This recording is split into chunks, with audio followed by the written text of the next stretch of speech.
അമ്മ അല്ലേ, അമ്മയുടെ മനസ്സ് ഇത് പറയുമ്പം ഇന്നെനിക്ക് നല്ല വിഷമത്തോടു കൂടിയാണ് ഞാൻ ഓരോ വീഡിയോയും ചെയ്യുന്നത്. ആ ഓരോ വീഡിയോ ചെയ്യുമ്പോഴും ഞാൻ എൻ്റെ കുഞ്ഞിനെ ഇങ്ങനെ നോക്കുകയാണ്. കാരണം അവൾ വേറൊരു റൂമിലാണ് കിടക്കുന്നത്. ആ റൂമിൻ്റെ ഓപ്പോസിറ്റുള്ള റൂമിൽ വന്നിരുന്നുകൊണ്ടാണ് ഞാൻ ഈ സംസാരിക്കുന്നത്. അപ്പം വാതിലിങ്ങനെ ചാരിയിട്ടുണ്ട്. ആ ചാരിയതിലൂടെ ഞാൻ നോക്കിക്കഴിഞ്ഞാൽ അവൾ കിടക്കുന്നത് കാണും. ആ രീതിയിലാണ് ഞാൻ ഇരിക്കുന്നത്. അപ്പം ഇന്ന് ഞങ്ങളിങ്ങനെ വെളിയിൽ നടക്കുന്ന കൂട്ടത്തിൽ പൊന്നും പിന്നെ കാത്തുമൊന്നും ഇല്ലല്ലോ, അതുകൊണ്ട് ഇത്തിരി ബോറാണ്. പിന്നെ ഇന്ന് വൈകുന്നേരം മഴയുടെ ഒരു ലക്ഷണമുണ്ട്. മഴ പെയ്തു, നന്നായി മഴ പെയ്തു. അപ്പം കുറച്ച് മുല്ലമുട്ടൊക്കെ ഉണ്ടായിരുന്നു. അപ്പോൾ അതൊക്കെ പറിച്ചെടുത്തായിരുന്നു ഇങ്ങനെ. അപ്പോൾ എൻ്റെ കയ്യിലൊരു കമ്പുണ്ടായിരുന്നു അത് എടുക്കാനായിട്ടുള്ള. അപ്പോൾ ഇവൾ അതിന് വേണ്ടിയിട്ട് വഴക്കിട്ട്, ഞാൻ അങ്ങനെ ഒന്നും ബുദ്ധിമുട്ടുണ്ടാക്കുന്നൊന്നും അങ്ങനെ അവളുടെ കയ്യിൽ കൊടുക്കാറില്ല, കുറച്ച് കരഞ്ഞാലും. പക്ഷേ ഇന്ന് ഭയങ്കരമായിട്ട് കരഞ്ഞതിന് വേണ്ടിയിട്ട്. അപ്പോൾ ഞാൻ കൈ കൊടുത്ത്. അപ്പോൾ ഓരോ പ്രാവശ്യം അത് വെച്ച് കളിക്കുമ്പോഴും ഞാൻ പറയുന്നുണ്ട്, വീഴുവേ എന്ന് പറയുന്നുണ്ട്. പക്ഷേ പുള്ളി ഇങ്ങനെ എന്നെ തല്ലാനായിട്ട് ഇങ്ങനെ അതും കൊണ്ടിങ്ങനെ നടക്കും. അങ്ങനെ ഞാൻ ആ സ്റ്റെപ്പിലിരിക്കുന്നു.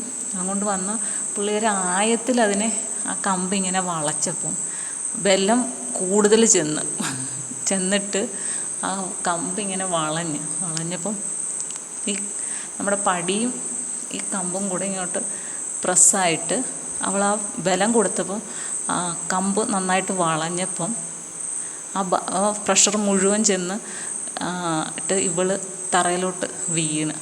അതായത് മുഖത്തിൻ്റെ ഒരു സൈഡ്, താടിയുടെ ഭാഗമാണ് ഇൻ്റർലോക്ക് ചെയ്തിരിക്കുക, താഴെ ചെന്ന് ഇടിച്ചത്. നമ്മൾ നോക്കിക്കൊണ്ടിരിക്കുകയല്ലേ ആ ഒരു വീഴ്ച. പെട്ടെന്നൊന്നും ചെയ്യാൻ പറ്റില്ല. ഞാൻ പടിയിൽ നിന്ന് എണ്ണീറ്റ് വരുമ്പോഴത്തേക്ക് അവൾ വീണിരിക്കുന്നു. അപ്പം താടി ആണ്. അപ്പം നമുക്കറിയാമല്ലോ, താടി എന്നൊക്കെ പറയുമ്പോൾ തീർച്ചയായിട്ടും പല്ലും ചുണ്ടും തമ്മിൽ ഇടിക്കും. അങ്ങനെ പല്ല് ചെന്ന് ചുണ്ടിൽ ഇടിച്ച ഒരു സൈഡ് കൊണ്ടാണ്. അപ്പം ചുണ്ട് വീങ്ങിയിട്ടുണ്ട്, വായിൽ നിന്നൊക്കെ കുറേ ബ്ലഡൊക്കെ വന്നു. പിന്നെ ഞാൻ ഇങ്ങനെയുള്ള ഒരു ഇത് നമുക്ക് ഏകദേശം ഒരു ധാരണ ഉണ്ടല്ലോ വീണാൽ ഇങ്ങനെ സംഭവിക്കും. ഞാൻ പെട്ടെന്ന് ചെന്ന് അപ്പോൾ നന്നായിട്ട് ബ്ലഡ് വന്നു. അപ്പോൾ എനിക്ക് മനസ്സിലായി പല്ല് നന്നായിട്ട് കൊണ്ടിട്ടുണ്ട്. അപ്പോൾ അതാണ് അത്രയും വന്നത്. പിന്നെ കൊണ്ടുപോയി കഴുകിയെല്ലാം കളഞ്ഞ് കുറച്ച് വെള്ളമൊക്കെ വെള്ളം കൊടുത്തപ്പോൾ ഫ്രണ്ടിലത്തെ ഒരു പല്ലിങ്ങനെ അകത്തോട്ട് ഇച്ചിരി ആയിട്ടുണ്ട്. അതിന് നാളെ അറിയുള്ളൂ എന്താകും എന്നുള്ളത്. മുഖത്ത് ചെറിയൊരു സ്ക്രാച്ചുണ്ട്, ഒരല് വന്നിട്ടുണ്ട്. പിന്നെ പല്ലിൻ്റേതാണ്. ചുണ്ട് ഒരു സൈഡിലിങ്ങനെ പൊട്ടിയിട്ട് ഇത്തിരി വീങ്ങിയിട്ടുണ്ട്. പുള്ളിക്ക് ആഹാരമൊക്കെ വൈകിട്ടപ്പോൾ ഞാൻ കഞ്ഞിക്കൊക്കെ ചെറിയ ചൂടോടെ കൊടുത്തിട്ട് തന്നെ പുള്ളിക്ക് കഴിക്കാൻ ബുദ്ധിമുട്ടാണ്. പായസമൊക്കെ കൊടുത്ത് കുറേ പ്രാവശ്യം ഉണരുന്നുണ്ട്. വേദന ഉണ്ടാകുമല്ലോ, അപ്പം ഇടയ്ക്കിടയ്ക്ക് ഇങ്ങനെ കാണിക്കുന്നുണ്ട് ചുണ്ടിങ്ങനെ. ഞാൻ പറഞ്ഞു സാരമില്ല, മാറിക്കോളും, നാളെ ആവട്ടെ എന്ന് പറഞ്ഞു. അങ്ങനെ ഇപ്പോൾ ഉറങ്ങുകയാണ്. ഇന്നത്തെ ദിവസം ഉറങ്ങിയില്ല പകൽ, അതുകൊണ്ട് നേരത്തെ ഇങ്ങനെ കിടന്ന് ഉറങ്ങുകയാണ് ആൾ. അപ്പം ഭയങ്കര ഒരു വേദനയുണ്ട്. എനിക്ക് ഉള്ളിൽ. കാരണം എനിക്കതിൽ വിഷമമെന്ന് വെച്ചാൽ അത് കമ്പൊന്നും കൊടുക്കാൻ പാടില്ല.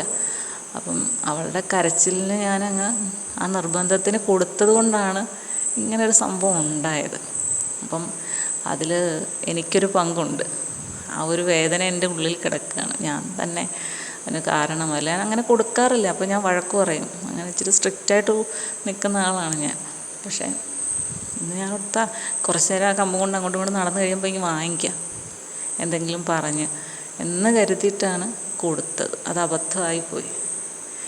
ഇനി നാളെ ആകുമ്പോൾ അറിയാം എന്തൊക്കെയുണ്ട് പ്രശ്നം. നമുക്ക് 2 പല്ലിൽ ഒരു പല്ല് ഇച്ചിരി ഉള്ളിലോട്ട് അമങ്ങിപ്പോയിട്ടുണ്ട്. അത്ര നല്ല രീതിയിലുള്ളൊരു വീഴ്ചയായിരുന്നു. മൂക്കൊന്നും ഇടിച്ചില്ല, അതുകൊണ്ടൊരു ഭാഗ്യം. ആ ചുണ്ടിൻ്റെ ഭാഗമാണ് പ്രശ്നമായത്.